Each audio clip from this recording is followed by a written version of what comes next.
कानपुर में शिवम के घर पुलिस आ गई है तो कोई और भी है जो यूपी आने की तैयारी कर रहा है। वो योगी को चैलेंज दे रहा है, लेकिन उसके इस चैलेंज से योगी को तो नहीं बल्कि मुस्लिम वोट की सियासत करने वाले अखिलेश को जरूर खतरा है। मैं बात कर रही हूं छोटे ओवैसी यानी कि अकबरुद्दीन की। यूपी में अगले साल चुनाव होना है। बिहार और महाराष्ट्र की सफलता के बाद ओवैसी ब्रदर्स फुल कॉन्फिडेंस में हैं। अब वो यही जादू यूपी चुनाव में भी दिखाना चाह रहे हैं। ओवैसी ब्रदर्स यूपी के अंदर फुल वॉल्यूम में मुस्लिम वोटों की सियासत करने के लिए तैयार हैं। यूपी आने से पहले छोटे ओवैसी अकबरुद्दीन ने सीधे सीएम योगी को चैलेंज कर दिया। तेलंगाना के निजामाबाद में अकबरुद्दीन ने योगी को चैलेंज करते हुए कहा कि जल्द ही वो यूपी आएंगे और वहां भी AIMIM का झंडा गाड़ेंगे। महाराष्ट्र और बिहार के बाद योगी के यूपी में हरा झंडा लहराएंगे। जूनियर ओवैसी ने सीधे योगी का नाम लेकर कहा कि योगी हो जाओ तैयार, यूपी आ रहा हूं।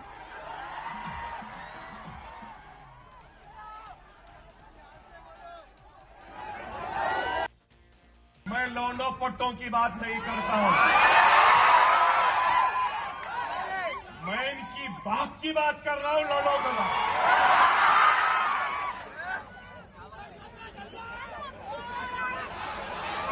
अरे हवा का झोंका है, आया है चले जाएगा, छोड़ो।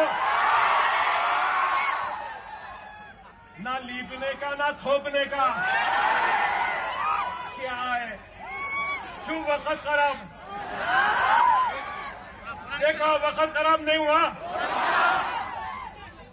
अभी योगी बाकी था। अब आप लोगों मिस्टर योगी तैयार हो जाओ, यूपी भी आ रहा हो।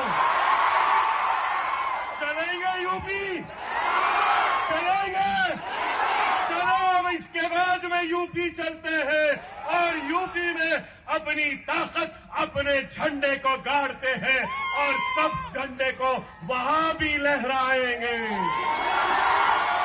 इंशाअल्लाह ताला। ओवैसी ब्रदर्स पूरे जोर शोर से 27 का चुनाव लड़ने की तैयारी कर रहे हैं और ऐसे में सवाल यह है कि क्या इस बार ओवैसी ब्रदर्स यूपी में मुस्लिम वोटों को बांट पाएंगे और हिंदू वोट एकजुट करेंगे? फिर अखिलेश के PDA का क्या होगा? पिछले कुछ चुनावों से यूपी में अखिलेश यादव को एक मुश्किल मुस्लिम वोट मिलता आया है। यूपी में मुसलमानों की 19% आबादी है। 2022 के विधानसभा चुनाव में सपा को 79% मुस्लिम वोट मिले।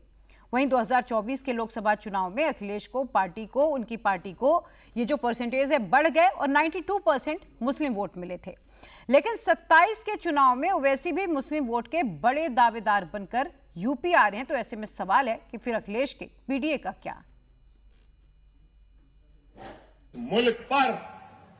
इस मुल्क पर माथे पे तिलक लगाने वाले का उतना ही हक है जितना सर पे टोपी पहनने वाले का है। ये मुल्क पर जितना नरेंद्र मोदी का हक है उतना ही अकबरुद्दीन ओवैसी का भी है। ये मुल्क किसी के बाप की जागीर नहीं है। ये मुल्क मेरे बाप की जागीर भी नहीं है। ये मुल्क सबका है। ये मुल्क हमारा भी है, हमारा था, हमारा है, हमारा रहेगा। है ये मुल्क। लेकिन आज ये लोग सिर्फ कहते हैं कि मुल्क इनका है। नहीं है। इस मुल्क के लिए हमने भी कुर्बानियां दी हैं। इस मुल्क के लिए हमने भी अपनी जानों की बाजी लगाई है। इस मुल्क के लिए हम भी सूली पे चढ़े हैं। इस मुल्क के लिए हमने भी कुर्बानियां दी हैं। ये मुल्क किसी एक का नहीं है, ये मुल्क सबका है। लेकिन आज सिर्फ मुल्क में बात होती है तो किसकी? हिंदू मुस्लिम, हिंदू मुस्लिम, हिंदू मुस्लिम, हिंदू मुस्लिम, बस। और इसी बीच एक बड़ी खबर जान लीजिए। CM योगी आदित्यनाथ ने बहुत बड़ा बयान दिया है। CM योगी का बड़ा बयान, और उन्होंने कहा कि सनातन धर्म तो बहुत उदार है, हम तो जहरीले नाग को भी दूध पिला देते हैं। कुछ लोग शरणार्थी बनकर आए लेकिन शरणार्थी का धर्म नहीं निभा रहे। कुछ लोग उंगली पकड़ कर आए और गला दबाने लग गए हैं। सुनिए योगी आदित्यनाथ ने क्या कहा। कितना भी जहरीला सांप हो, नाग पंचमी को उसको भी लोग दूध बतासा चढ़ा देते हैं। इस देश के अंदर ही हो सकता है, दुनिया के अंदर नहीं होता है। लेकिन जो भी आया शरण मांगने के लिए आया तो शरण मिली,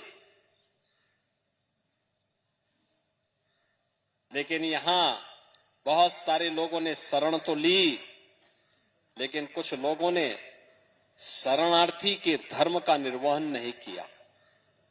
यहां आकर के हाथ की उंगली पकड़ करके बाद में गला दबाने का काम भी उन्होंने करने का प्रयास किया।